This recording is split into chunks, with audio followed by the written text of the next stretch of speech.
Hi guys, welcome to our channel. இப்போ நம்ம என்ன பார்க்க போகிறோன்னா காலிஃப்ளவர் ஃப்ரை எப்படி பண்ணலான்னு பார்க்கலாமா? இதை பாருங்கள், இந்த காலிஃப்ளவரை தான் நம்ம இப்போ ஃப்ரை பண்ண போகிறோம். பார்க்கலாம் எப்படி பண்ணலான்னு பார்க்கலாமா? இங்கே பாருங்கள், இது மாதிரி நல்லா என்ன சைஸ்க்கு உங்களுக்கு காலிஃப்ளவர் கட் பண்ணணுமோ அந்த சைஸுக்கு கட் பண்ணிக்கோங்க.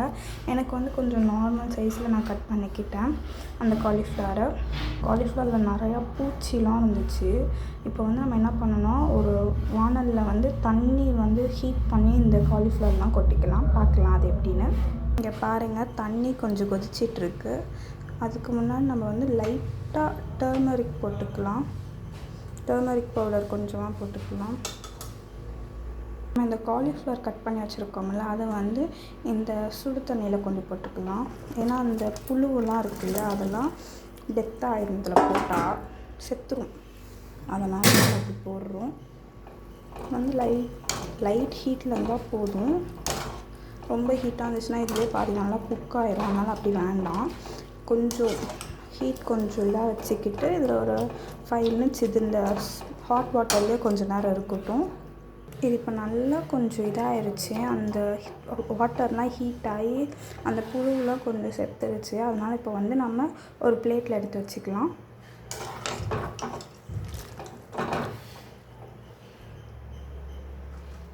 இப்போ இந்த பிளேட்டில் எடுத்து வச்சுக்கலாம்.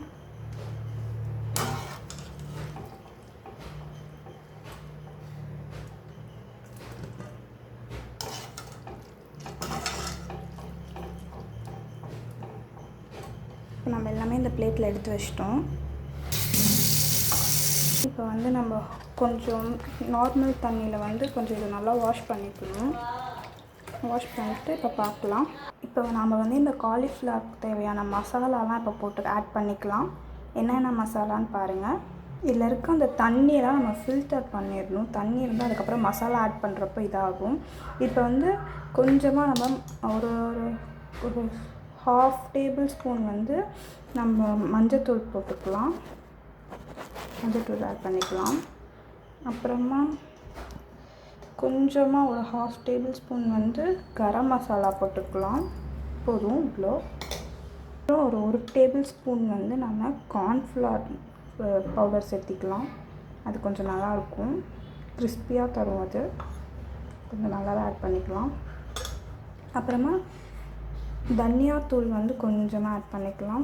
ஒரு கொஞ்சமாக இதுக்கு வேண்டுற அளவு சால்ட்டு கொஞ்சம் போட்டுக்கலாம். அப்புறம் சில்லி பவுடர் கொஞ்சம் ஆட் பண்ணிக்கலாம். சில்லி பவுடர் ஆட் பண்ணிட்டோம். இஞ்சி பூண்டு பேஸ்ட் ஒரு டேபிள் ஸ்பூன் ஆட் பண்ணிக்கலாம். கொஞ்சம் போட்டுக்கலாம். அப்புறம் கர்டு கொஞ்சம் ஆட் பண்ணிக்கலாம். கர்டு கொஞ்சமாக ஆட் பண்ணிக்கலாம். கர்டு ஆட் பண்ணியாச்சு. அப்புறமா கேசரி பவுடர் இருக்குல்ல, அது கொஞ்சமாக கலருக்கோசரம் போட்டுக்கலாம். இது கொஞ்சமாக போட்டாச்சு. அப்புறமா நம்ம ஒரு 1/2 லெமன் மட்டும் ஆட் பண்ணிக்கலாம். கொஞ்சமாக 1/2 லெமன் ஆட் பண்ணிக்கலாம். அவ்வளோதான். இப்போ இதெல்லாம் நல்லா மிக்ஸ் பண்ணிக்கலாம். இங்கே பாருங்கள், இது மாதிரி நல்லா மசாலா போட்டு நல்லா அதை மிக்ஸ் பண்ணிக்கணும். இப்போ வந்து நம்ம எப்படி ஃப்ரை பண்ணலான்னு பார்க்கலாம். இப்போ நான் வந்து ஒரு வானலில் வந்து கொஞ்சமாக எண்ணெய் ஊற்றி அதை வந்து கொஞ்சம் நல்லா அது இதாகட்டும், பாயில் ஆகட்டும். அந்த எண்ணெய் வந்து நல்லா கொதிக்கட்டும். கொதிச்சதுக்கப்புறம் நம்ம இங்கே வந்து மசாலா ஃப்ரை இது பண்ணி விட்டுருக்கோம்ல, மசாலா போட்டு வச்சுருக்கோம்ல, அதை தூக்கி இதில் போடலாம். வெயிட் பண்ணுங்கள் பார்க்கலாம். இப்போ எண்ணெய் நல்லா காஞ்சிருச்சு. இப்போ நம்ம ஸ்லோவில் வச்சுக்கிட்டு காலிஃப்ளவர் கொஞ்சம் கொஞ்சமாக போடலாமா? பாருங்கள், ஸ்லோவிலே வச்சு போடணும், ஹையில் வைக்க வேண்டாம். அப்புறம் எண்ணெய்லாம் மேலே தெரிச்சிடும். ஸ்லோவிலே வச்சு நமக்கு எவ்வளோ பத்ததோ அவ்வளோ போட்டுக்கலாம். கொஞ்சம் நல்லா வேகட்டும். இங்கே பாருங்கள், நல்லா ஃப்ரை ஆகிட்டுருக்கு. நல்லா ப்ரௌனிஷாக வந்ததுக்கப்புறம் நம்ம எடுத்துக்கலாம். அப்புறம் தான் நல்லாயிருக்கும்னா நல்லாவே இருக்காது. பாருங்கள் காய்ஸ், நல்லா ஃப்ரை ஆகிட்டுருக்கு காலிஃப்ளவர். நம்ம ஃப்ரை ஆனதுக்கப்புறம் எப்படி இருக்குன்னு பார்க்கலாம். இங்கே பாருங்கள் காய்ஸ், நல்லா குக் ஆகிடுச்சு. இப்போ நம்ம ஒரு பிளேட்டில் எடுத்து வச்சிடலாம். பாருங்கள் காய்ஸ், நல்லா ஃப்ரை ஆகிடுச்சு. நல்லாயிருக்கு பார்க்கவே. இந்த பிளேட்டில் நம்ம எடுத்து போட்டுக்கலாம். இங்கே பாருங்கள் காய்ஸ், கர்ட் ரைஸ்க்கும் காலிஃப்ளவர் சில்லிக்கும் சூப்பராக இருக்கும். ஆனியன் வச்சு சாப்பிட்டா நீங்களும் ட்ரை பண்ணி பாருங்கள் இது மாதிரி. அவ்வளோதான் காய்ஸ். இது மாதிரி நீங்கள் ட்ரை பண்ணிட்டு கமெண்ட் பண்ணுங்கள் எப்படி இருக்குதுன்னு சொல்லிட்டு. அதுக்கப்புறமா இன்னையோட வீடியோ அவ்வளோதான் காய்ஸ். பாய்.